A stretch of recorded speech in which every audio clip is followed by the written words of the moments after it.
శ్రీ మహాగణాధిపతయే నమః. శ్రీ గురుభ్యో నమః. కార్తీక మాసం 16వ రోజు. ఈరోజు కూడా కార్తీక స్నానం, యథాశక్తి దానాలు చేయాలి. ఈరోజు కథ. పూర్వం మతంగుడు అని పేరు గల ఒక గొప్ప ఋషి ఉండేవాడు.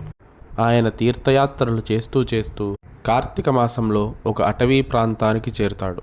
అక్కడ ఒక పురాతనమైన శివాలయం ఉంటుంది. పక్కనే ఒక నది ప్రవహిస్తూ ఉంటుంది. కార్తీక మాసమంతా అక్కడే ఉండాలని నిర్ణయించుకుంటాడు. ఆయనతో పాటు ఇంకొంతమంది ఋషులు, ఆయన శిష్యులు కూడా ఉంటారు.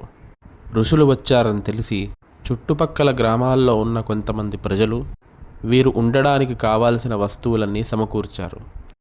ఈ ఋషులు ప్రతిదినము నదిలో సంకల్పపూర్వకంగా కార్తీక స్నానం చేసి తరువాత గుడిని శుభ్రం చేసి శివార్చన చేసేవారు. అర్చనయ్యాక కార్తీక పురాణం చెప్పేవారు. సాయంకాలం మళ్ళీ స్నానం చేసి కార్తీక దీపాలు వెలిగించి నక్షత్ర దర్శనమయ్యాక భోజనం చేసేవారు. ఆ ఆలయంలో ధ్వజస్తంభం ఉండదు కాబట్టి వాళ్లే ఒక ధ్వజస్తంభం ఏర్పాటు చేయాలని నిర్ణయించుకుంటారు.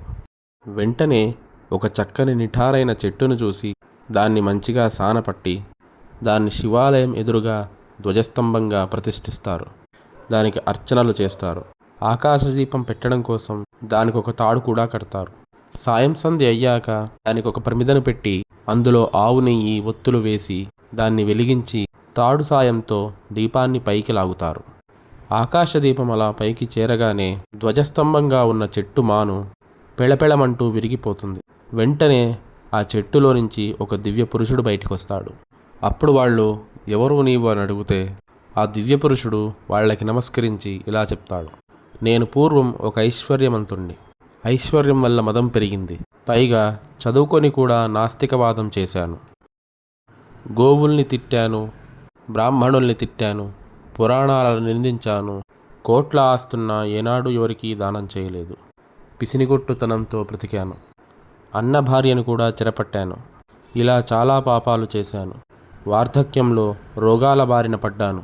చివరికి మరణించాక నరకానికి వెళ్ళి ఎన్నో శిక్షలు అనుభవించాను. తర్వాత ఎన్నో జన్మలు ఎత్తి చివరికి అడవిలో ఈ చెట్టై పుట్టాను. చెట్టుగా పుట్టిన నన్ను ఈ పరమ పవిత్రమైన కార్తీక మాసంలో శివాలయం ముందు ధ్వజస్తంభంగా నిలబెట్టారు. నా మీద కార్తీక దీపం వెలిగించారు. ఆ పుణ్యం వల్ల నా పాపాలన్నీ పోయాయి. ఇది మీరు నాకు చేసిన ఉపకారం అని వారందరికీ కృతజ్ఞతలు చెప్తాడు. అప్పుడు మతంగుడు కార్తీక దీపమహిమ చెప్పి అందరినీ కార్తీక దీపాలు పెట్టమని ప్రోత్సహిస్తాడు. ఈ కథంతా వశిష్ఠుడు జనక మహారాజుకు చెప్పాడు. స్వస్తి.